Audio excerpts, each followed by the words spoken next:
가지고 있다라는 희소성이 있죠. TSMC는 원래 미국에서 생산하는 2나노는 한 2028년 정도 돼야 되거든요. 한 2년 정도의 갭이 있습니다. 그러면 미국 입장에서는 당장 TSMC를 대체할 카드가 필요한 건데 거기에 삼성 파운드리가 낙점됐다라고 봐야 될 것 같고요. 인텔이 생각보다 더 못하면서 우리 입장에서 좀 시간을 벌었다라는 거예요.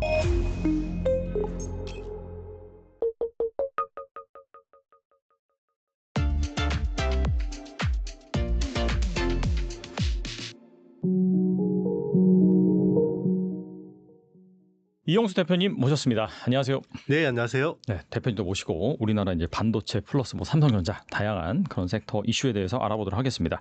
일단 이 반도체 수출이 4개월 연속 최대 실적을 기록했습니다. 이 메모리 반도체 가격 상승과 HBM이라든지 DDR5라든지 수요 확대가 주요 원인으로 꼽히는데 이런 호조세가 하반기까지 이어질 수 있을까요? 네, 이어지면 좋겠죠. 네, 좋을 것 같은데 아무래도 관세 영향이 있을 것 같아요. 아, 반도체 관세요? 네네. 그러니까 이제 반도체 관세가 있을 거라고 이제 미리 대응을 한 거죠. 아, 그래서 먼저 수를 땡겼다. 네. 그렇죠. 이제 재고를 미리 쌓아놓고 이제 그런 것들이 이제 사실 영향을 미칠 수밖에 없는데, 지금 보면 사실 그 관세가 부과됐는데 인플레도 괜찮고. 다 괜찮은 거 아니냐 이렇게 생각할 수 있는데 처음에는 기업들이 어떻게 대응을 하냐면 비용이 오르면 일단 떠나요. 좀. 네. 자기들 마진에서 이제 충분히 이제 어느 정도 디펜스를 하고요. 바로 가격 전가하면 소비자들 저항이 커지기 때문에 일단 이제 기업들이 마진으로 이제 좀 어느 정도 상쇄하는 부분이 있고 그리고 재고를 미리 쌓아놓죠. 이제 뻔히 관세가 부과될 것 같으면 재고를 좀 이제 미리 쌓아놓는 부분들이 있고 그게 이제 재고가 다 소진되면 어떻게 되냐. 그리고 이제 기업들도 적자를 내면서 팔 수는 없잖아요. 그렇죠. 그러면 이제 마진이 어느 정도까지 이제 양보를 하다가 결국은 소비자들한테 전가를 할 수밖에 없는데 그 시점이 이제 매달 갈수록 우리가 이제 데이터 가지고 확인을 할 수밖에 없는데 그러면 이제 그 관세 영향이 추가된 이제 그 가격을 소비자들이 사야 되잖아요. 특히나 미국 소비자들이 거기서 이제 아무도 확신을 못 하는 겁니다. 네. 그러니까 결국은 영향이 있지 않을까라고 보는 거고 그러면 이제 반도체가 들어가는 최종재를 보면 B2B AI 인프라 쪽에 이제 서버에 들어가는 것들은 비용이 올라가도 어느 정도 상쇄가 될 것 같아요. 왜냐하면 이거는 이제 인프라의 성격이 강하기 때문에 어느 정도 상쇄가 되고 그리고 이제 트럼프가 감세 법안을 또 최근에 통과시켰잖아요. OBBA라는 법안을 통해서 빅테크들의 EPS를 개선시켜 줬어요. 그래서 이제 그런 것들을 관세 충격을 어느 정도 상쇄할 수 있는 여지들이 있는데 B2C가 애매하죠. 네. 스마트폰이나 PC. 최근에 이제 스마트폰이나 PC 잘 팔리잖아요. 이제 이거는 상당 부분 미리 재고로 땡겨놨는 거 수요라고 이제 봐야 되는 거고. 막상 이게 이제 가격이 20-30% 올랐을 때 실제로 실효 관세율이라고 하면 미국이 이것저것 다 깎아주고 이런 거 치면 한 18%, 20% 정도 되거든요. 자, 이거를 이제 소비자들이 어떻게 받아들일 거냐. 흔쾌히 가격을 내고 살 거냐. 이제 여기에 대해서 많은 의문이 있죠. 반도체 업체들도 다 거기에 대해서는 많은 고민들이 있는 겁니다. 말씀을 들어보니까 비단 이 반도체 이슈뿐만 아니라 전체 이 소비 시장, 컨슈머 시장 자체가 방금 말씀하신 것처럼 지금 당장은 영향을 받지는 않겠지만은 재고가 이제 소진이 되고 사실 이 관세로 인해서 가격이 오른다라고 한다면은 그런 부분이 또 인플레이션 압력 플러스 소비 둔화 이런 걸로 작용을 하면은 하반기 시장이 쉽지만은 않겠다라는 생각이 드네요, 또. 네, 맞습니다. 이게 반도체라는 게 우리는 이 반도체만 따로 떼서 파는 게 없잖아요. 그렇죠. 거의 대부분 완제품으로 파는 건데 그게 이제 결국 이제 글로벌 경기 영향, 소비 영향을 받을 수밖에 없기 때문에 특히나 이제 지금은 세계 무역 질서가 바뀌는 상황이기 때문에 여기에 대해서 그 누구도 예단할 수 없을 거라고 보고 있고 실제로 불확실성이 되게 크다고 봐야죠. 만약에 하반기가 계속 이렇게 지금 같은 추세로 반도체 가격이 오른다 그러면 지금이라도 사야죠. 그런데 이제 아무도 그렇게 세게 이야기할 수 없는 상황입니다. 이번엔 좀 삼성전자 얘기를 해보자면은 지난번에 나오셔서 이 삼성전자 파운드리의 큰 호재가 있을 것이다라고 말씀을 하셨는데 그 이후에 정말 이 삼성전자가 테슬라와 22조 원 규모의 AI 반도체 계약을 체결을 했습니다. 특히 테슬라의 AI6 반도체 칩을 2나노 공정으로 제작한다라는 것이 핵심인 것 같은데 이 투자 관점에서 어떻게 봐야 되나요? 일단 이제 그 삼성 파운드리가 거의 벼랑 끝에 몰렸다가 이제 절벽에 떨어지기 직전에 이제 일론 머스크가 딱 손잡아준 거죠. 좀 기사회생을 했다라고 볼 수 있나요? 맞습니다. 기사회생을 했다라고 봐야 되는 거고요. 물론 이제 도전 과제는 아직 남아 있습니다. 2나노 공정으로 테슬라의 칩을 안정적으로 생산을 해야 돼요. 그러니까 일로는 수시로 테일러 팹을 방문할 거고요. 그 팹을 해집고 다닐 겁니다. 네, 그래서 이게 안 될 것 같으면 빨리 또 전환을 하겠죠. 그러니까 삼성 파운드리 입장에서는 무조건 이건 성공시켜야 되는 거고요. 여기서 만약에 이거를 못하면 점차 진짜 이제 삼성 파운드리 비즈니스에 대해서 많은 의문을 가질 수밖에 없게 될 것 같습니다. 근데 이제 저는 그래도 잘 될 거다라고 보는 쪽인데요. 결국은 이제 미국 내에서 팹을 가지고 있다라는 희소성이 있죠. 특히나 뭐 선단 공정, 5나노, 4나노, 3나노, 뭐 2나노 이렇게 선단 공정을 할 수 있는 팹을 가지고 있다라는 건 굉장히 큰 메리트고, 그리고 이제 TSMC도 물론 이제 뭐 애리조나에다가 팹을 크게 꾸리고 했지만 두 회사 간의 약간 전략이 좀 다르거든요. TSMC도 원래 N-1이라는 정책이 있어요. 그래서 맞아요. 원래 네네. 본사에서 최첨단 공정을 하면 해외 팹은 보통 한 세대 정도 뒤처진, 한 세대, 두 세대 뒤처진 팹들을 꾸리거든요. 그래서 지금 2나노 같은 경우는 TSMC는 올 하반기에 아마 본사에다가 세팅을 할 거고, 실제로 근데 이제 미국에서 생산하는 2나노는 한 2028년 정도 돼야 되거든요. 27년, 28년 정도 돼야 되기 때문에 한 2년 정도의 갭이 있습니다. 뭐 이거는 왜 그렇게 하냐면 대만이라는 국가가 정말 이제 생존이 달린 문제예요. TSMC라는 게 없으면 대만을 지켜줄 이유가 굉장히 많이 줄어들거든요. 미국 입장에서는. 뭐 트럼프가 이번에 푸틴하고 협상하는 거 봤잖아요. 자기한테 도움이 안 되는 카드를 가진 우방국들을 어떻게 대하는지. 네, 정말 이거 푸틴이 원하는 대로 다 들어주고 빨리 협상해라고 지금 종료하고 있는 상황이기 때문에 대만도 이제 그걸 아는 거죠. 그래서 일단 최대한 이제 뭐 좀 버티면서 이제 기술을 좀 점진적으로 옮기려고 할 거고, 삼성 파운드리는 오히려 추격자 입장이기 때문에 거의 뭐 본사하고 그 테일러 팹하고 거의 동일한 수준으로 이제 기술을 세팅을 할 것 같고, 그러면 미국 팹리스 기업들 입장에서는 테일러 팹에 대해서 좀 더 많은 관심을 가질 수밖에 없죠. 왜냐하면 미국 내에서 생산을 해야 되잖아요. 지금 트럼프가 그 원하는 게 그거고 이제 미국 내에서 투자를 해야 되는데 뭔가 이제 반도체 조달이 미국 내에서 돼야지 이 밸류 체인이 구성될 수 있기 때문에 이제 그런 부분에서 좀 지정학적으로 보면 굉장히 수혜를 보고 있다 이렇게 생각합니다. 사실 뭐 트럼프라든지 미국 입장에서는 TSMC 의존도가 너무 큰 것 자체가 상당히 불편한데, 근데 그런 것들을 삼성전자가 좀 해지할 수 있는 좋은 카드다, 뭐 이렇게 인식했다라고 볼 수도 있겠네요. 네, 맞습니다. 그거는 원래 이제 우리가 삼성 파운드리에서 좀 기대했던 부분들이고, 원래 이제 그거는 있던 수혜잖아요.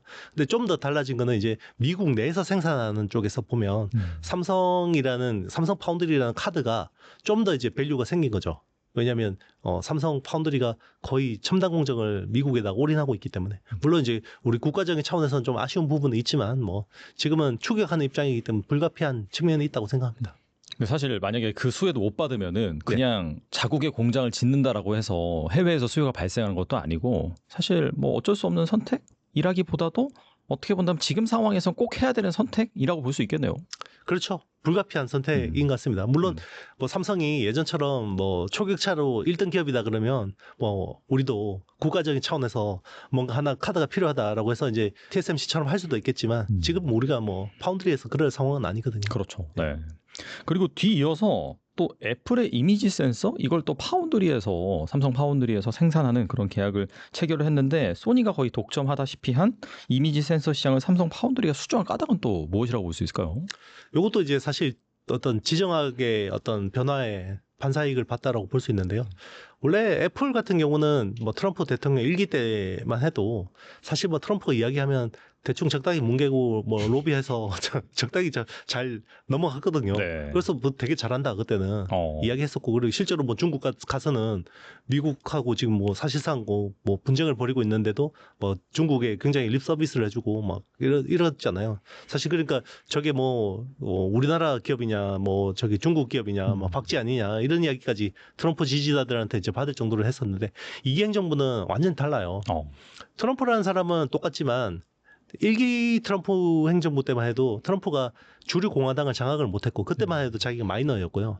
그리고 뭔가 이제 명령을 하더라도 실무단에서 막 뭉개는 것도 되게 많았었고, 그리고 이제 그 트럼프 어떤 내각에 있는 어떤 그 장관들이나 이런 사람들이 되게 어르신이라고 해서 경험 많고 막, 그러니까 트럼프가 뭘 이야기를 해도 계속해서 뭐 이제 뭔가 딴지를 걸고 뭐 방향을 좀 바꾸려고 하고 이런 분들이 되게 많았는데, 지금 2기 트럼프 행정부 같은 경우는 지난 그 바이든 행정부 그 기간 동안에 철저한 이제 노선 투쟁을 했잖아요. 그 공화당 내에서. 그래서 이제 트럼프가 주류가 됐고, 그리고 이제 강력한 내각을 만들었죠. 지금은 충성파들이 대부분 어떤 장관직을 차지하고 있고, 그리고 이제 지금은 명령을 내리면 뭐 정말 이제 신속하게 하달이 되는 상황이고요.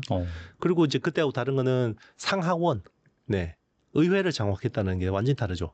그렇기 때문에 그때 트럼프 행정부와 지금 트럼프 행정부는 완전히 다른데, 애플이 팀쿡이 특히나 이제 여기에 대해서 굉장히 강과를 했었고, 일기 행정부 때처럼 그냥 적당히 뭐 뭉개고 넘어가려고 했던 것 같아요.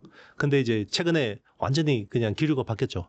그 손 덜덜 떨면서 나와가지고 $1,000억 미국 내 투자하겠다. 총 트럼프 임기 동안에 $6,000억 투자하겠다 했잖아요. 근데 애플이 미국 내에서 그 정도 투자하려면 뭔가 기반을 그동안 준비를 했어야 되잖아요.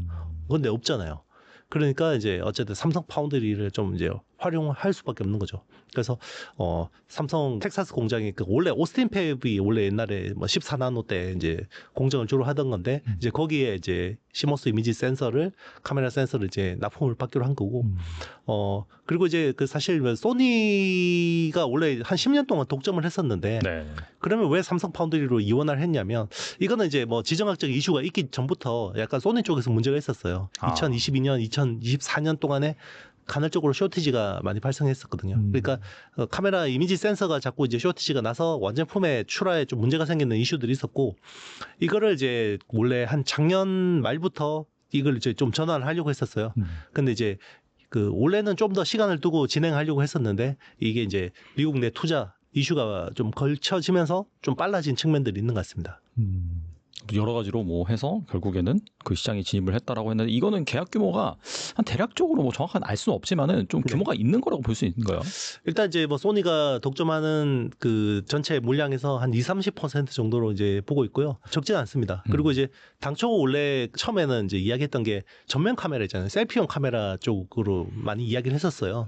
근데 이제 셀피 카메라용 CIS는 그 평균 판매 가격이 되게 싸거든요. 네. 그래서 이제 그 금액 규모도 되게 적은데, 지금 이제 후면 광각 카메라 쪽으로 지금 가고 있기 때문에 아마 수혜 폭이 우리가 생각하는 것보다는 클 건데, 뭐 요거는 이제 또 미국 내 애플의 생산 계획이나 이런 것들하고 또 직결돼 있기 때문에 앞으로 더 커질 수도 있고, 좀 굉장히 많은 변수들이 있습니다. 아직까지 뭐 금액으로 추산하기에는 좀 무리가 있습니다.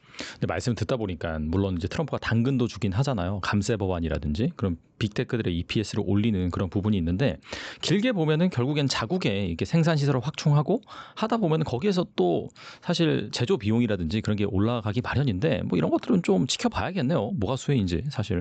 맞습니다. 그래서 또 이게 실제로 미국에서 제조 라인이 깔렸을 때 정말 이제 고급 쓰레기가 될 거냐 아니면 진짜 이제 미국에서 첨단 제조업이 부활할 거냐, 이거는 이제 좀 더 지켜봐야 되는데, 적어도 트럼프 임기 내에서는 우리가 피할 수가 없어요, 이거를. 네. 너무 강하게 지금 드라이브를 걸고 있고, 지금 이제 이게 결국 마가라고 하는 트럼프의 어떤 캐치프레이즈잖아요.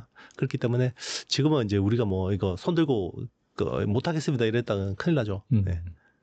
앞서서도 이 TSMC보다 어떻게 본다면 삼성전자가 2나노 공정을 미국에서는 또 빨리 도입하는 그런 상황인데, 또 이 가운데 또 재미있는 뉴스가 나온 게 주말에 나온 것 같은데, 미국 정부가 인텔 지분을 인수할 것이다, 이런 기사가 나왔거든요. 그러면서 인텔 주가는 올랐는데 TSMC는 하락했단 말이에요. 이건 뭐 어떻게 해석해야 되나요? 일단 뭐 인텔이라는 기업을 죽일 수는 없어요, 미국 입장에서는. 그런데 이제 인텔을 밀어주려고 해도 얘가 어느 정도 가능성이 있어야지 밀어주는 건데, 이게 밑빠진 독에 물 붓기 같은 느낌이 드는 거죠.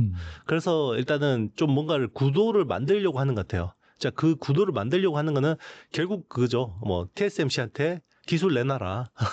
그리고 이제 인텔의 지분 투자 참여시키고, 자, 이제 그런 식으로 진행을 할 것 같아요. 그래서 TSMC의 의존도를 낮추고 미국의 어떤 안보 상황을 본인들한테 유리하게 좀 끌고 가려고 하는 것 같은데, 그게 이제 주가로 좀 프라이싱이 된다고 볼 수 있는데, 다행스러운 점은 이게 좀 더 우리 입장에서는 인텔이 생각보다 더 못하면서 우리 입장에서는 좀 시간을 벌었다는 거예요. 삼성전자 입장에서요? 맞습니다.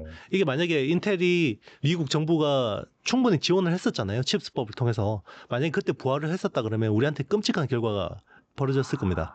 테슬라의 패키지들도 불확실했을 거고요. 그리고 애플의 CIS 수주도 굉장히 어떻게 보면 쉽지 않았을 건데, 인텔이 굉장히 고전하게 되면서 경쟁력이 취약해지면서 이제 중장기적으로 물론 이제 인텔이 부활할 가능성도 있지만 이게 그동안의 어떤 경쟁이 훼손된 어떤 상황이 워낙 크기 때문에 당장은 뭔가 이게 회복하기 쉽지 않거든요. 그러면 미국 입장에서는 당장 TSMC를 대체할 카드가 필요한 건데 거기에 삼성 파운드리가 낙점됐다라고 봐야 될 것 같고요. 중장기적으로는 삼성 파운드리도 지금 충분히 경쟁력을 확보하지 못한다 그러면 이번에 이제 테슬라의 딜이나 뭐 애플의 딜 같은 것들을 안정적으로 뭔가 안착시키지 못한다 그러면 언제든지 인텔한테 다시 또 위협을 받을 수 있는 상황이죠. 그래서 우리 입장에서도 그렇게 뭐 지금 뭐 눅눅한 상황은 아닙니다. 뭐 기회는 있지만 굉장히 또 위험하다 이렇게 생각합니다. 어쨌거나 이제 TSMC 의존도를 줄이는 게 핵심이다 보니까 뭐 당연히 이제 1순위는 인텔이 될 수밖에 없는 거고 자국 기업이니까. 근데 후순위로라도 삼성전자도 어차피 이제 뭐 미국에 햅이 있고 그런 기업이고 하니까 좀 그런 상황에서 선을 타면서 좀 반사이익을 볼 수도 있다. 그렇게 볼 수 있겠네요. 맞습니다. 그래서 우리 입장에서는 지금 삼성 파운드리 특히나 이제 한국이라는 국가 차원에서도 테일러 팹에다 올인을 할 수밖에 없는 거예요. 지금 우리가 뭐 자고 우면하고 이럴 상황은 아닙니다. 왜냐하면 단기적으로 우리한테 기회를 주는 거지 중장기적으로는 결국 인텔이라는 카드가 살아있거든요.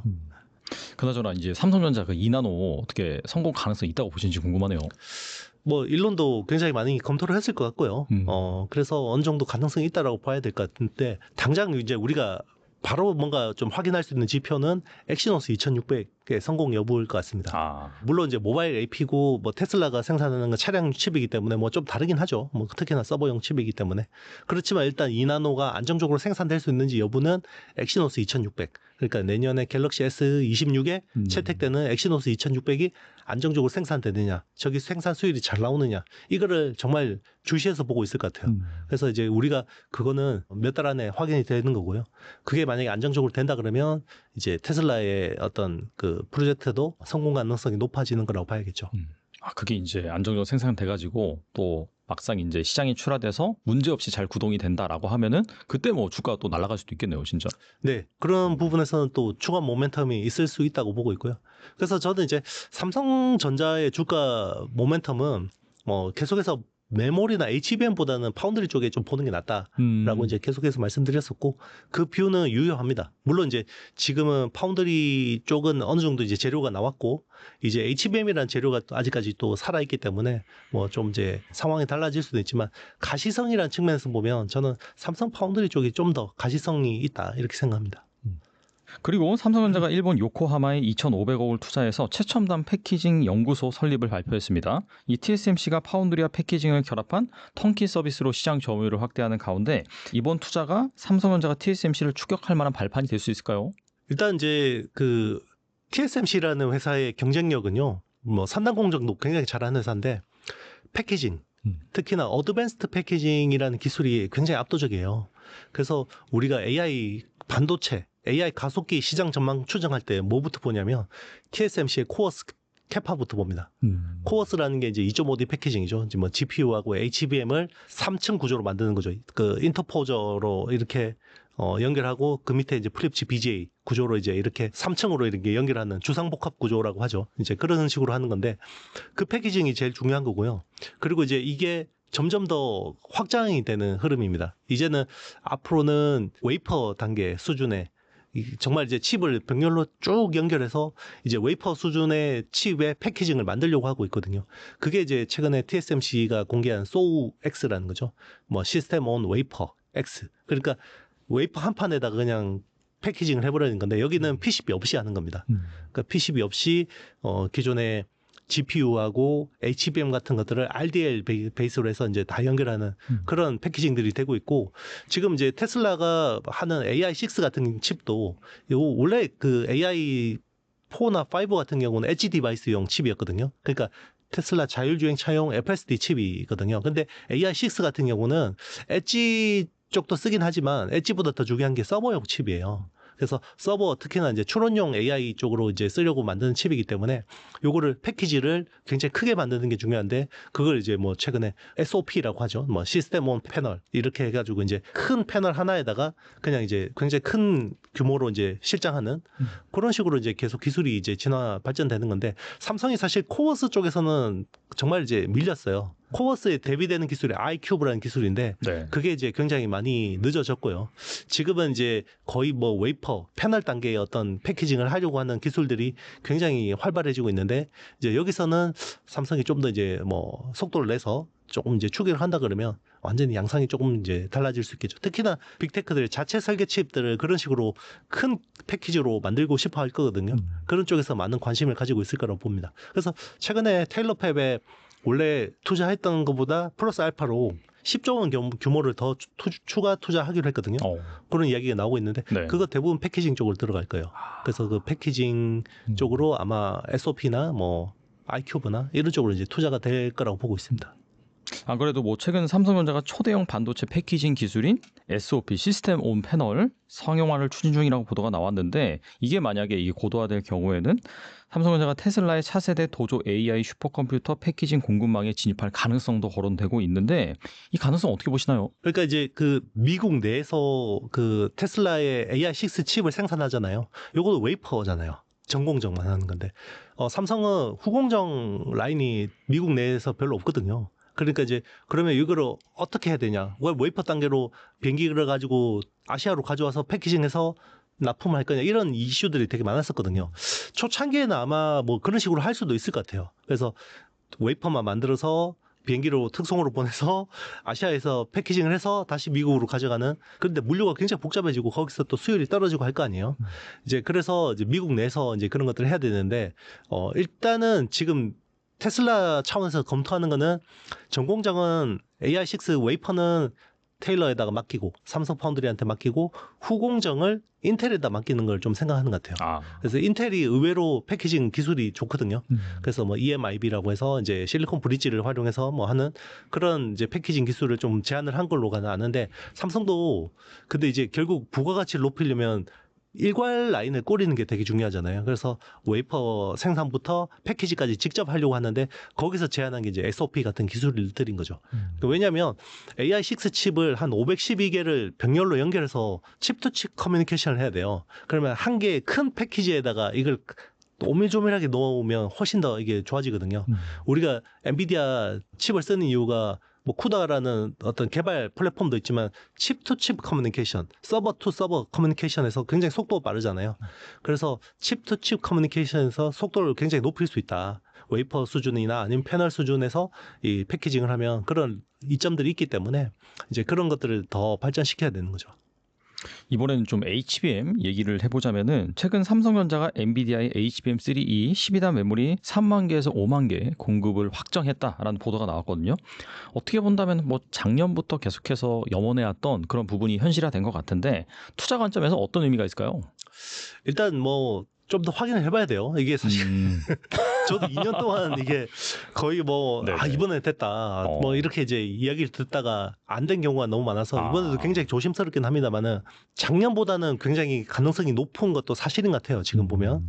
그래서 이제 일단은 그런 부분에서 엔비디아 밸류 체인에 진입했다라는 거는 굉장히 큰 의미가 있다고 볼 수 있고요. 그리고 이제 그동안 삼성전자가 메모리 쪽에서 기술이 꽉 막혀 있었던 게 결국 그거잖아요. 두 가지였죠. 원C D램에서 설계 쪽에서 결함이 있었던 거. 그리고 이제 엔비디아의 퀄 테스트 통과를 못한 거는 결국 HBM의 어떤 품질 경쟁력에 대해서 많은 의문을 줬던 거잖아요. 이제 거기에 대해서 좀 이제 해소될 수 있는 계기가 마련됐다 생각하는 거죠. 그리고 최근 SK하이닉스와 엔비디아 간 HBM4 공급 협상이 진행 중인 것으로 알고 있는데 이전 세대 대비 최대 한 60%에서 70% 인상한 $500 수준으로 뭐 제한이 됐다라는 보도가 나왔습니다. 실제로 이러한 가격이 성사될 가능성 어떻게 보시나요? $500대 후반 혹은 $600대 초반까지 보고 있는 것 같아요. HBM4. 높아졌네요. 네, 그 정도 이제 저는 보고 있는데, 근데 이제 기존의 HBM3 12단 대비해서 60% 오른 가격이냐, 그거는 좀 논란이 있는 것 같습니다. 그러니까 그거는 내년에 HBM3 12단 가격 대비해서 그렇게 추정을 한 것 같고요. 그러니까 올해 HBM3 대비해서 내년에는 가격이 한 30% 깎이거든요. 그러니까 그 깎인 가격하고 HBM4를 비교한 것 같아요. 그러니까 올해 메인 칩인 HBM3 12단하고 내년에 HBM4를 비교하는 게 맞거든요. 그래서 약간 비교가 조금 잘못돼서 굉장히 많이 인상된 것처럼 보이는 것 같거든요. 그래서 실제로는 한 20-30% 수준의 인상폭이지 않을까 저는 생각하고 있고, 원래는 작년 이맘때쯤이면 완판됐다. 재작년에도 뭐 이 정도쯤 되면 한 6월쯤 되면 이미 완판됐다 이런 이야기가 막 나오잖아요. 근데 아직까지 안 나오고 있죠. 그래서 이번에 좀 주목할 부분은 두 가지 포인트예요. 일단 연단위 계약이 아닐 수도 있습니다. HBM4가. 네네. 네. 그러니까 그 동안에 SK 하이닉스하고 엔비디아는 연단위 계약을 했었어요. 그러니까 1년 동안 계약한 가격과 물량대로 사갔거든요. 근데 아마 이번에는 조금 엔비디아가 쪼개서 계약을 했을 것 같다. 그래서 초도 물량은 일단 그런 식으로 많이 높게 하고, 그러면 이게 뭐 반기가 될지 뭐 분기가 될지는 모르겠습니다만은 그 뒤로 추후로 또 계약 협상을 하자 다시 그렇게 이야기를 한 것 같은데, 요거 변수는 결국 하반기에 마이크론과 삼성전자 HBM4 샘플을 보고 판단할 것 같습니다. 그러면은 예전과는 확실히 뭔가 HBM 수혜가 사실 당연히 늘어나는 것도 맞고 실적이 좋아진 것도 맞지만은 주가는 성장률에 가장 민감하잖아요. 여기에서 상승 탄력이 좀 둔화될 수도 있다? 그렇게 볼 수도 있겠네요. 지금 그게 SK 하이닉스 주가에 프라이싱 된 겁니다. 그래서 HBM의 비즈니스 구조가 작년하고 다르네? 내년 계약은 왜 이렇지? 그리고 왜 빨리 엔비디아하고 SK 하이닉스의 계약이 빨리 마무리가 되지 않지? 최근에 나온 이야기는 마이크론은 이미 내년 협상 마무리했다고 하잖아요. 제가 보기에는 굉장히 가격으로 치고 들어갔을 가능성이 있다고 생각합니다. 그러니까 마이크론이 물량 확보를 하기 위해서 가격을 좀 많이 깎았을 것 같다. 그러면 이제 하이닉스 입장에서는 안 좋죠. 그래서 하이닉스 입장에서는 지금 승부수를 던져야 됩니다. 엔비디아한테 끌려가서 마진이 축소된 상태로 내년 비즈니스를 할지, 아니면 후발주자들하고 우리의 기술 격차가 여전히 크기 때문에 여기서 엔비디아하고 제대로 한번 붙어볼지. 자, 이거를 우리가 작년 재작년에 TSMC하고 엔비디아 사이의 협상에서도 똑같이 봤어요. 근데 결국 누가 이겼을까요? TSMC가 이기지 않았나요? 맞습니다. 그렇죠. TSMC가 이겼어요. 그래서 SK 하이닉스 같은 경우는 만약에 기술에서 자신이 있다 그러면 TSMC처럼 한번 강하게 나가는 것도 방법입니다. 그래서 설령 뭐 지금 이제 그 엔비디아 어떤 칩에서 납품 비중이 뭐 한 70-80% 될 거예요. SK 하이닉스 HBM이. 이게 뭐 절반, 그러니까 한 50%대로 깎인다고 하더라도 저는 마진을 훼손하는 거는 회사의 성장 방향에서 좋지 않다고 생각합니다. 그래서 일단 그런 식으로 가고, 그러면 엔비디아에서 빠지는 물량을 어떻게 상쇄하냐? 자, 더 좋은 가격으로 받을 수 있어요. ASIC 업체들 있잖아요. 빅테크들의 자체 ASIC 설계 쪽에 대부분 HBM이 채택됩니다. 그러면 자, 이들 업체들한테 엔비디아보다 더 좋은 가격으로 HBM을 받으려면 부가가치를 높여야겠죠. 그래서 엔비디아에 해주는 것처럼 커스텀 설계 서비스를 해주는 것도 방법이에요. 그러니까 지금 SK 하이닉스가 HBM에 커스텀 설계를 해주는 거는 엔비디아밖에 없거든요. 근데 그거를 이제 뭐 마이크로소프트나 아니면 뭐 구글이나 네. 메타에다가도 제안을 한다 그러면 부가가치를 더 훨씬 높일 수 있죠. 대신에 이제 물량이 분산되고 이제 관리 포인트가 늘어나는 거는 조금 이제 안 좋을 수 있지만, 저는 SK 하이닉스가 결국 그 AI 혁명에서 회사가 제대로 레벨업이 되려면 메모리를 하는 파운드리 회사가 돼야 된다고 생각하거든요. 자, 여기서 만약에 엔비디아가 원하는 대로 그냥 따라간다 그러면 그냥 또 메모리 회사가 되는 거예요. 그러면 또 메모리가 사이클대로 또 저렇게 깎이는구나 라고 되는 거죠. 그래서 새로운 비즈니스 구조를 한번 만들어 보는 것도 기술력이 있다면 한번 해볼 만하다고 생각합니다. 그러니까 메모리 회사에 TSMC가 가는 길을 선택을 해야지 장기적으로 봤을 때도 좀 유망하다. 멀티플도 높게 받을 수가 있고요. 맞습니다. 그래서 뭐 삼성전자나 마이크론하고 비슷한 수준의 제품밖에 못 만든다 그러면 그거는 부가가치가 없다고 봐야겠죠. 네. 그런데 점점 더 커스터마이징 서비스를 요구하고 있잖아요. 거기에 대해서 그 정도 편익을 줄 수 있다 그러면 충분히 가격으로 전가를 할 수 있겠죠. 거기에 대한 또 뭔가 이제 뭐 리트머스 시험지가 되겠죠. 내년 시장은. 그렇다면 삼성전자의 HBM4 공급 가능성에 대해서 어떻게 보세요? HBM4는 공급은 될 것 같습니다. 이제 그런데 물량을 얼마나 담당하게 되느냐, 이게 여기에 이제 관건이 있는 거고요. 지금 이제 마이크론하고 삼성전자는 굉장히 세게 이야기를 하고 있죠. 그래서 뭐 내년에 두 회사가 한 40% 이상의 물량을 담당할 거다라고 이야기하고 있고, 엔비디아도 이제 그걸 믿고 하이닉스한테 좀 이제 혹독하게 이야기를 하는 거겠죠. 그런데 이제 그건 또 가봐야 하는 거죠. 최근 AI 반도체 시장에서 이 소캠이 제2의 HBM으로 주목을 받고 있습니다. SK하이닉스와 삼성전자도 양산을 공식화했는데 이 소캠의 기술적 특징과 시장 성장 가능성 어떻게 보고 계시나요? 일단 소캠이라는 제품은요, 굉장히 의미가 있는데, 우리가 메모리라고 하면 커머디티 제품이잖아요. 그게 이제 스페셜티 제품. 그러니까 이제 그 ASIC처럼 주문형 메모리로 바뀐 게 첫 번째 아이템이 HBM이고요. 그리고 두 번째 아이템이 소캠입니다. 근데 HBM하고 소캠이 좀 다른 거는, 소캠은 HBM은 그냥 서버용 고가 쪽에 좀 포커싱이 돼 있는 칩이라고 하면, 소캠은 B2C, 특히나 온디바이스 AI 쪽에서 굉장히 가능성 있는 칩이에요. 물론 뭐 소캠을 서버에도 씁니다. 어디에 쓰냐면 CPU 주변에다 써요. 그러니까 우리가 AI 서버를 꾸릴 때는 사실 GPU가 더 중요하잖아요. CPU보다는. 그러면 기존의 CPU는 어떤 메모리를 썼냐면 그냥 범용 메모리를 썼어요. 그 기존의 그레이스라는 CPU는 주변에 LPDDR5를 썼거든요. 근데 이제 내년에 나오는 게 CPU가 이제 아키텍처가 바뀌잖아요. 엔비디아가 베라라는 CPU로 바뀌고, 그리고 이제 GPU는 루빈으로 바뀌는데, 베라 CPU부터는 이제 소캠 모듈이 4개가 채택이 돼요.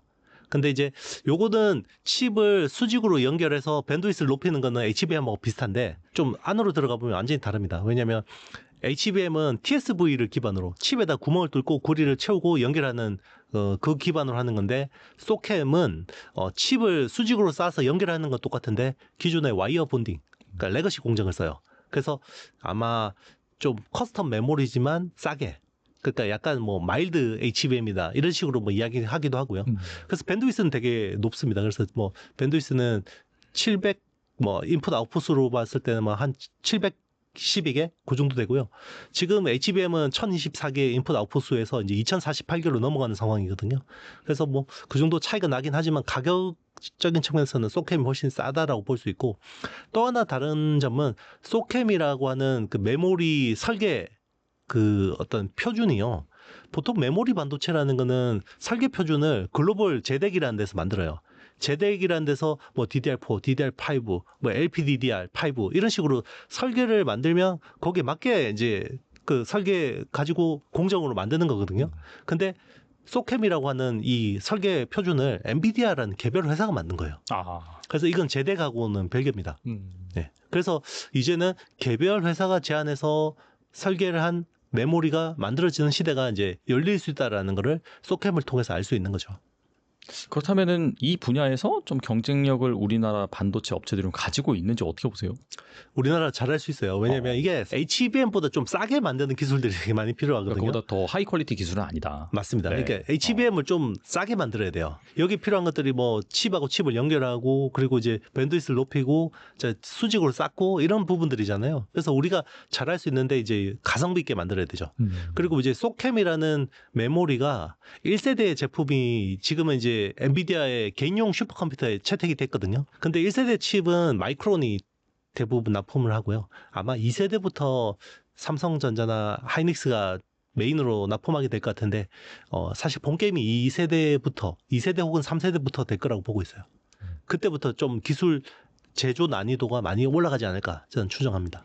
이거는 뭐 최첨단 AI 반도체 채택되는 게 아니라 약간 좀 그보다 하위 모델 이런 데 들어가는 건가요? 그러니까 이제 우리 온 디바이스 AI라고 하는 뭐 AI PC나 AI 네네. 스마트폰이나 아니면 이제 휴머노이드 로봇이나 뭐 이게 나중에 자율주행차도 채택이 될 수도 있겠죠. 그러니까 그쵸, 어차피 디바이스 자체에서 빠르게 연산할 때 메모리 밴드위스가 필요하니까 필요한데 HBM 뭐 너무 비싸니까 그거보다 좀 싸게 만든 범용화는 아니지만 좀 이제 대중화 메모리라고 볼 수 있겠죠. 보통 시장 규모는 더 클 수도 있겠네요. 그러면 앞으로는 더 커질 수도 있습니다. 근데 이제 결국은 온 디바이스 AI, 에이전틱 AI가 어떻게 되는지에 이제 달려 있다고 봐야겠죠. 그리고 삼성전자 덕에 모처럼 만의 소부장 기업들도 강세를 보였더라고요. 때문에 이 코스닥 지수의 상승세가 또 예사롭지도 않은 그런 상황이었는데 한동안 소외되어 있다가 막 반등을 시작한 이 소부장 기업들 더 갈 수 있을까요? 더 갈 수 있습니다. 근데 제가 말씀드리는 건요, 롱텀으로. 저는 이제 국내 반도체 소부장은 연말쯤에 봐야 된다고 생각하거든요. 네. 그래서 최근에 이제 모멘텀 때문에 이제 관련 주가들이 좋긴 한데 제가 보기에는 8월, 9월이란 좀 허들이 녹록하진 않아요. 네. 그래서 요때가 약간 선언만 있고 디테일이 없는 시점. 그러니까 이제 처음에는 22조 8천억 투자한대. 그러면 이제 뭐 많이 들어야겠구나라고 하지만 실제로 이제 발주가 수주가 나오거나 이 숫자로 찍히는 데는 좀 시간이 필요하단 말이에요. 그래서 연말이 되면 특히나 삼성전자나 하이닉스 같은 기업들은 내년 계획을 세우잖아요. 거기에 대해서 투자 계획을 세우죠. 그래서 이제 내년에 대한 캐펙스가 나옵니다. 그러면 이제 거기에 대해서 이제 소부장주들이 따라가는 측면들이 있는데 뭐 빠르면 10월 뭐 하반기 좀 늦어도 11월에는 주가를 좀 충분히 랠리를 할 수 있어요. 그래서 뭐 지금 삼성 파운드리나 HBM 관련주, 뭐 소캠 관련주들을 열심히 공부를 해놓고 9월에 사는 것도 방법입니다. 9월에 좀 조정받을 때. 그러면 이제 연말에는 좀 따뜻하게 보낼 수 있죠. 그럼 8, 9월이 약간 좀 노이즈가 있을 것이다라고 하셨는데 그거는 섹터 관점이세요? 아니면은 그 매크로 관점에서 이렇게 보시는 거예요? 매크로 때문에 이제 섹터가 주목을 못 받게 되겠죠. 네. 그러니까 이게 매크로 상황이 좋을 때는 한 요만한 재료 가지고도 막 붐업이 되는데 매크로 상황이 안 좋을 때는 아무리 좋은 재료가 나와도 단발성이거든요. 그런 차이 같습니다. 그렇다면 어떤 밸류 체인을 주목하면 좋을까요? 일단 이제 삼성 파운드리 관련된 밸류 체인들을 최우선적으로 보는 게 좋을 것 같고요. 그리고 이제 패키징이나 이런 쪽에 이제 투자 뭐 그런 아이들을 보는 게 좋을 것 같은데 일단 이제 삼성 파운드리 쪽으로 이제 밸류 체인 그러면 당장 직접적으로 수혜를 보는 건 오사드 업체들. 그래서 이제 뭐 두산 테스나나 뭐 하나 마이크론. 특히나 두산 테스나는 삼성 파운드리 매출 비중이 절대적이거든요. 그렇기 때문에 이제 아마 삼성 파운드리의 거의 프록시 중소형주는 두산 테스나라고 봐야 될 것 같고요. 뭐 하나 마이크론은 약간 뭐 분할 이슈도 있고 노이즈가 있었는데 최근에 좀 철회가 됐기 때문에 조금 이제 좋아질 수 있다고 보고 있고 그리고 이제 디자인 하우스나 IP 관련된 기업들 있잖아요. 가온칩스, 뭐 AD 테크놀로지 그리고 이제 뭐 에이직랜드, 칩셋 미디어 뭐 이런 회사들도 좀 관심을 가질 만하죠. 전반적으로 일단 패키징 회사, 후공정 쪽에 좀 주목을 하되 방금 네. 말씀하신 뭐 디자인 하우스도 같이 봐야 된다 그렇게 볼 수가 있겠네요. 네, 맞습니다. 일단 삼성 파운드리 쪽으로 이제 뭔가 테슬라가 이제 테이프를 끊어줬잖아요. 그래서 그동안 파운드리라는 거는 사실 신뢰의 비즈니스거든요. 근데 신뢰가 훼손됐었고 그게 지난 2년 동안 고생한 이유인데 그 신뢰를 뭔가 회복할 수 있는 계기를 마련했기 때문에 지금 TSMC 팹은 계속해서 가득 차 있단 말이에요. 그리고 이제 순번표도 너무 길고 작은 물량 가지고는 좀 맡기기도 쉽지 않고 이제 그런 선단 공정이 필요하지만 뭐 프로젝트 규모가 크진 않은 그런 쪽에서는 삼성 파운드리를 이제 찾아올 수 있고 그러면 이제 디자인 하우스나 IP 쪽에서 이제 뭔가 좀 이제 활발해질 수 있다고 볼 수 있고요. 그리고 이제 미국 내에다가 삼성 파운드리 쪽에서 투자하는 10조 원 규모의 패키징 이쪽은 대부분 어드밴스드 패키징 쪽일 거예요. 뭐 그런 쪽은 뭐 국내에서 우리 어드밴스드 패키징 이야기하면 항상 나오는 회사가 한미반도체, 이오테크닉스, 제반 장비를 하는 PSK 홀딩스 뭐 이런 회사들은 뭐 관심 가져볼 만한 것 같습니다. 그리고 미국 반도체 기업 인텔이 이 경영난으로 대규모 구조조정을 단행하면서 유리기판 연구 개발 중단과 사업 철수를 검토 중이다라는 보도가 나왔거든요. 만약에 인텔이 이 유리기판 사업을 접으면은 우리나라 기업 뭐 SKC라든지 삼성전자, LG 이노텍 이런 국내 기업들이 반사이익을 볼 수 있다라는 얘기가 나오는데 어떻게 보고 계신가요? 네, 반사이익을 볼 수 있을 것 같아요. 그러니까 인텔이 사실 2023년에 유리기판이라는 거를 가지고 나와서 시장의 관심을 확 끌었고 사실 이쪽으로 불을 지핀 거거든요. 그래서 인텔이 한다고 하니까 AMD도 한다고 그러고 뭐 최근에는 이제 엔비디아까지 막 TSMC하고 같이 이야기를 많이 했었는데 일단 인텔이 원래는 자체 라인을 꾸리려고 했어요. 그러니까 이제 자기네들을 칩에다가 패키징 할 때 쓰려고 하는 건데 자체 그 유리기판 라인을 구축하려고 했었거든요. 그러니까 내재화 라인이죠. 그리고 이제 그 일부는 또 외주 조달을 받으려고 했죠. 그래서 우리 입장에서는 그래도 인텔이 좀 이원화 과정이나 이런 쪽에서 우리가 뭐 좀 수혜를 볼 거라고 생각했는데 그러면 인텔이 자체 라인이 없어지면 거기 우리가 이제 상당 부분 담당을 하게 될 가능성이 높아지는 거고요. 기회가 있는 거고. 특히나 이제 미국에다가 팹을 깔았던 뭐 SKC 앱솔릭스 같은 회사들은 좀 이제 가능성이 있다라고 봐야 되는 거고요.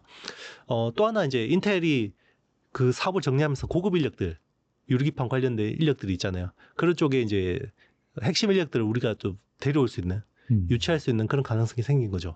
그런 측면에서 우리한테는 나쁘지 않다. 그리고 최근에 좀 디스플레이 업황 자체도 굉장히 좋아지고 있잖아요.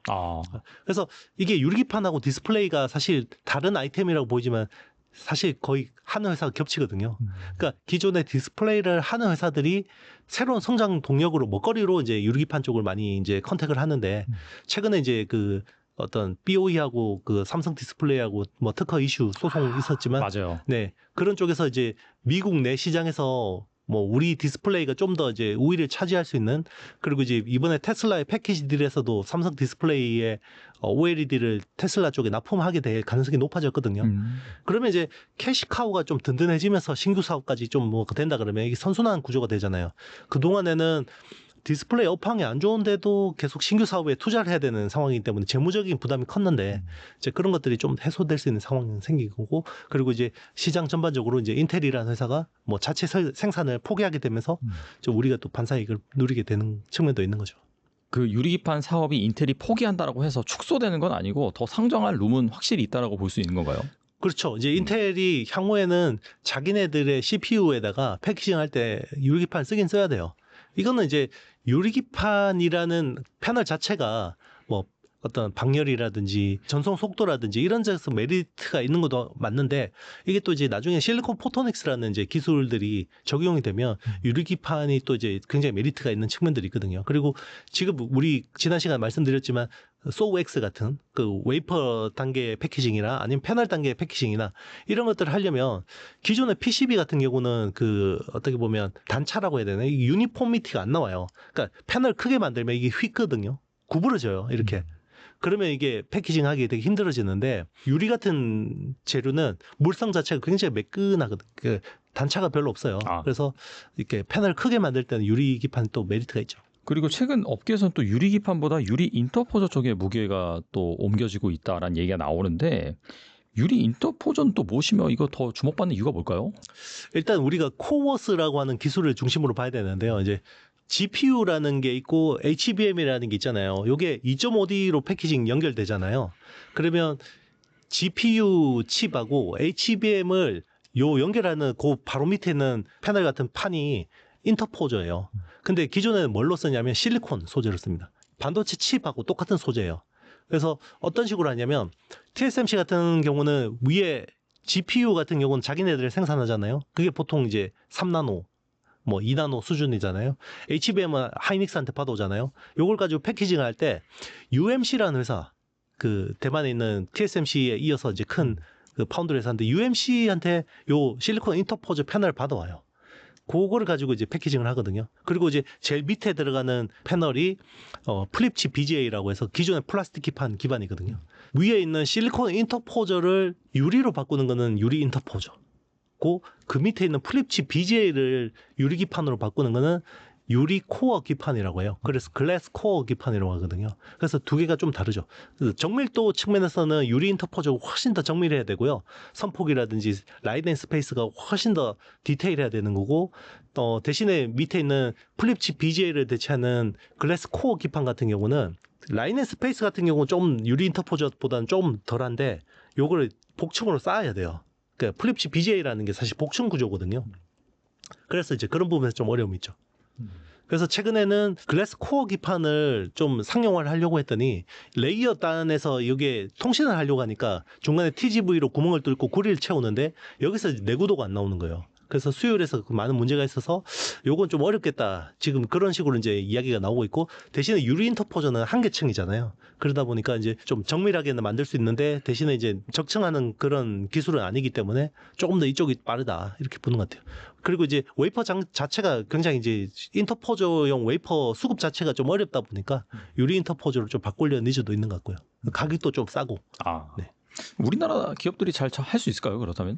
일단 삼성전자에서 설계는 직접 하고 있고요.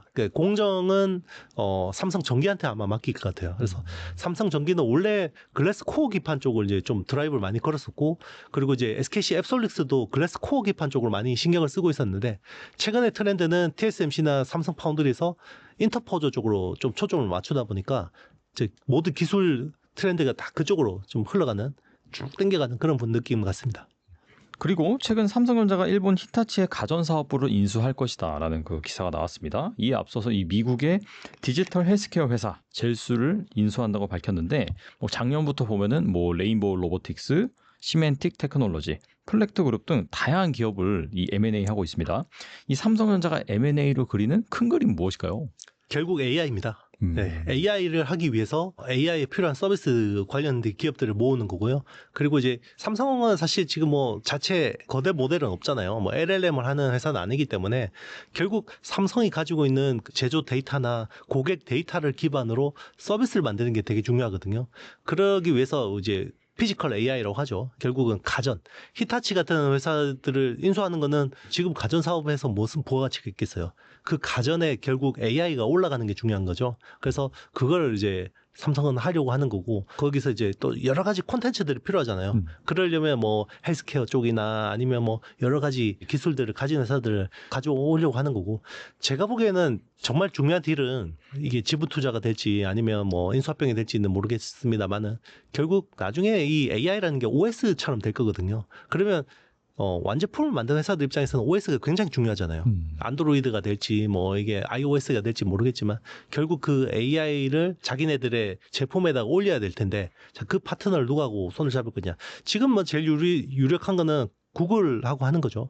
구글 안드로이드하고 워낙 또 삼성이 좋은 관계고, 구글 제미나이 같은 경우도 굉장히 좋은 성능을 내기 때문에 제미나이를 올릴 가능성도 있는데, 뭐 멀티 OS를 할 수도 있는 거죠.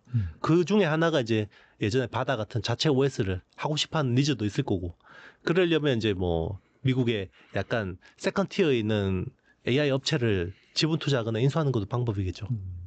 AI 업계 어떻게 보면 모든 디바이스를 좀 총괄하는 좀 그런 꿈을 그리고 있는 것 같긴 하네요. 말씀 들어보니까. 그렇죠. 이제 앞으로는 우리가 예전에 휴대폰이 피처폰에서 스마트폰으로 바뀔 때는 결국 OS가 휴대폰으로 올라가면서 완전히 바뀐 거잖아요.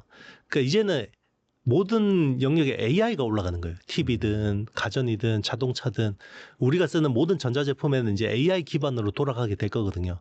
거기서 삼성이 단순히 엣지단에서의 제품만 만들면 부가가치가 없죠. 데이터도 쪽쪽 빨릴 수밖에 없는 거고. 그러면 자기네들이 적어도 미들웨어, 뭐 OS를 못 하더라도 미들웨어 정도는 해서 자기네들 어쨌든 그 어떤 핵심 데이터들을 계속 쌓아가는 게 중요하겠죠. 그 데이터를 기반으로 또 자기네들이 가공을 해서 AI 성능을 더 좋게 하거나, 물론 이제 API로 다른 AI를 가져오더라도 어쨌든 자체 기술이 있는 건 되게 중요한 거죠. 그리고 새 정부가 AI 3대 강국을 1호 국정 과제로 내세우고 국산 AI 반도체 개발과 100조 원 국민 펀드 조성을 추진하고 있습니다. 정부 주도의 성장 가능성이 부과되면서 투자 열기 역시 뜨거워지고 있는데, 현 시점에서 주목할 만한 AI 기업 뭐가 있을까요? 네, 결국 그 플랫폼 회사나 소프트웨어 기업들이 좀 수혜를 많이 볼 것 같아요. 물론 이제 하드웨어 쪽은 이미 뭐 엔비디아의 수혜를 보고 있었기 때문에 SK하이닉스나 뭐 삼성전자 같은 기업들은 새삼 거론할 필요는 없고, 한국형 소버린 AI가 된다 그러면 결국 이제 저는 네이버 그리고 이제 LG CNS 같은 회사들이 제일 수혜를 볼 수밖에 없을 거라고 생각합니다. 그래서 사실 소버린 AI도 하지만 지금 또 스테이블 코인, 통화 주권하고도 또 직결돼 있잖아요. 네. AI 주권도 중요한데 지금 통화 주권도 중요하기 때문에 그 두 가지가 다 진행되고 있는데, 그걸 두 개 다 공통적으로 하는 게 클라우드 기반의 어떤 풀스택을 가지고 있는 회사들이 유리하거든요. 그래서 국내에서 AI 하이퍼클로버 X가 뭐 퀄리티는 좀 떨어지지만 어쨌든 파운데이션 AI 모델을 가지고 있고, 클라우드도 가지고 있고, 데이터도 가지고 있고, 서비스도 가지고 있고, 모든 걸 풀스택으로 가지고 있잖아요. 그래서 네이버가 좀 이제 이번 정부에서 좀 수혜를 볼 수 있을 거라고 생각하고 있고, 그리고 이제 초거대 언어 모델에서는 사실 하이퍼클로버 X보다 일견 더 뛰어나다고 생각하는 게 LG X4원이거든요. LG AI 연구원에서 만든 거.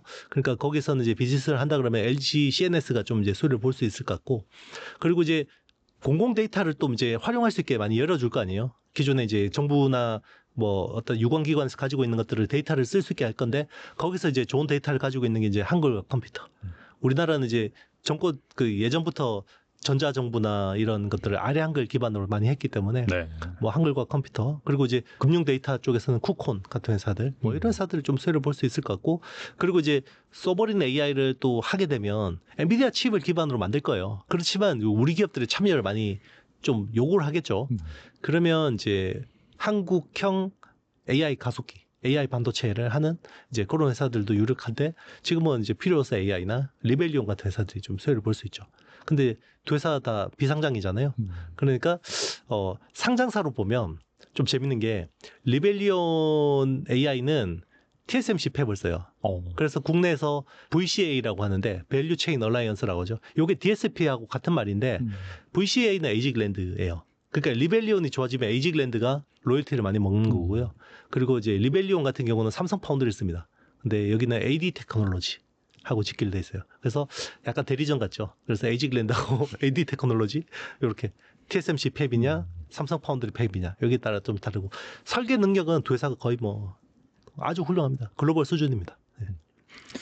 그리고 AI 혁명의 주식 투자 사이클이 통상 10년이 아니라 절반 수준인 5년 내로 종료될 수 있다라고 말씀하신 걸로 알고 있는데 그러면 앞으로 얼마 남지 않았다고 볼 수가 있거든요. 뭐 2, 3년 정도. AI 분야에서 가장 유망한 투자처 어디라고 보시나요? 일단 이제 보통 우리가 테크 혁명이라고 하는 사이클은 10년 주기예요. 그래서 10년 동안 그러면 계속 주가가 가냐? 아닙니다. 이게 정점이라는 게 있거든요. 그래서 보통 그 10년의 테크 혁명에서 한 투자의 시계로 보면 정점은 한 절반이에요. 제가 보기에는. 그래서 보통 지난 모바일 혁명도 10년 동안 거의 진행됐는데 그 투자의 정점은 한 2014년, 15년이었거든요. 그러니까 14년이었어요. 그래서 2019년부터 시작됐다라고 봐서 거의 뭐 한 5년 정도 됐다고 봐야 되는데 그게 이제 처음에는 인프라 쪽에 막 집중이 됐다가 이게 이제 소프트웨어 쪽으로 왔다가 거기 관련된 전력 인프라 쪽으로 왔다가 나중에는 디바이스 쪽으로 내려오는 이런 사이클을 그리거든요. 근데 2022년 11월에 AI 혁명이 시작됐잖아요. 그러면 투자의 시계로 보면 절반 5년인데 5년 중에 절반이 갔다고 봐야겠죠. 그래서 이제 앞으로 남은 거는 절반을 넘었고 이제 앞으로 남은 투자 시계로 보면 이제 온디바이스 AI가 제일 중요한 축이 될 것 같고요. 근데 이제 이거는 좀 시간이 좀 더 필요할 것 같아요. 온디바이스 AI가 생각보다 빨리 안 열리더라고요. 근데 이제 지금 AI 소프트웨어 쪽은 이제 뭐 워크로드나 이런 쪽으로 효율하는 거, 뭐 에이전틱 AI하고도 이제 AI 소프트웨어들이 관련돼 있기 때문에 뭐 그런 쪽으로 좀 주목할 만하고요. 요거는 근데 이제 대부분 수혜주들이 미국 쪽에 있어요. 그래서 국내 쪽은 아직까지 인프라 쪽에 많이 머물러 있거든요. 그래서 여전히 AI 인프라 쪽에 가속기 쪽에 밸류 체인은 뭐 HBM이나 아니면 지금 전력 인프라 쪽이 굉장히 핫하잖아요. 그래서 전력 인프라, 뭐 변압기, 변전기, 그리고 거기 필요한 원전, 에너지 뭐 이런 쪽이 이제 지금 계속해서 당분간 올 하반기에는 좀 이제 계속해서 좀 더 이어질 수 있을 거라고 보고 있고 저는 이제 내년이나 올 하반기쯤에는 이제 어느 정도 조정을 받고 다시 주도주가 형성될 때는 AI 소프트웨어 쪽도 가능성이 있다고 생각하고 있고요. 결국 우리가 이야기하는 DSP나 IP 쪽도 뭐 소프트웨어 쪽이잖아요. 뭐 그런 쪽이나 아니면 온디바이스 AI 뭐 이런 쪽에도 상당한 기회가 있다고 생각합니다. 뭐 온디바이스 AI라고 하지만 결국 피지컬 AI고 여기서 중요한 건 휴머노이드 로봇 같은 것들도 이제 관련이 있죠. 네, 오늘 나와주셔서 정말 좋은 말씀 많이 해주셨는데 끝으로 이 영상을 보고 계신 분들을 위해서 한 말씀만 부탁드립니다.